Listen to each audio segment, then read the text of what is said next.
সেদিন ডিনারে রূপুর জন্য বানিয়েছিলাম পনির পরাঠা। দেখতে যতটা সুন্দর হয়েছে খেতেও ঠিক ততটাই সুন্দর হয়েছিল।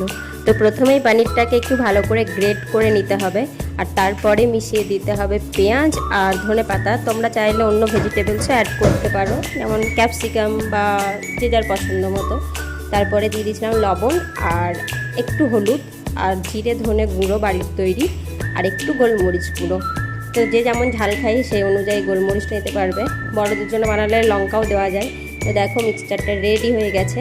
তারপর আমি আগে থেকেই মেখে রেখেছিলাম আটা, সেটারই লেচি দিয়ে একটা রুটি বানিয়ে নিই প্রথমে গোল করে। তারপরে সেই রুটির মধ্যে যে মিক্সচারটা ছিল পনিরের, সেই মিক্সচারটাকে ভালো করে দিয়ে দিয়েছিলাম চারিদিকে স্প্রেড করে। দেন যেভাবে পরোটার শেপ দেওয়া হয়, মানে 3 কোণা দেওয়ার চেষ্টা করেছিলাম আমি, যদিও এটা আমার খুব একটা ভালোভাবে হয় না, তাও চেষ্টা করেছিলাম। তো দেখো মোটামুটি ভালোই হয়েছিল, মানে আমি যা পারি তার থেকে মনে হচ্ছিল ভালোই হয়েছে। তো সামান্য একটু আটা দিয়ে এটাকে আবার ভালো করে বেলে নিয়েছিলাম। দেন যে তাওয়া আছে লোহার, তো তার মধ্যে ঘি দিয়ে, তোমরা চাইলে এটা সাদা তেল বা সর্ষের তেল যা খুশি ব্যবহার করতে পারো। তো ঘি ব্রাশ করে আমি পরোটাটাকে দিয়ে দিয়েছিলাম।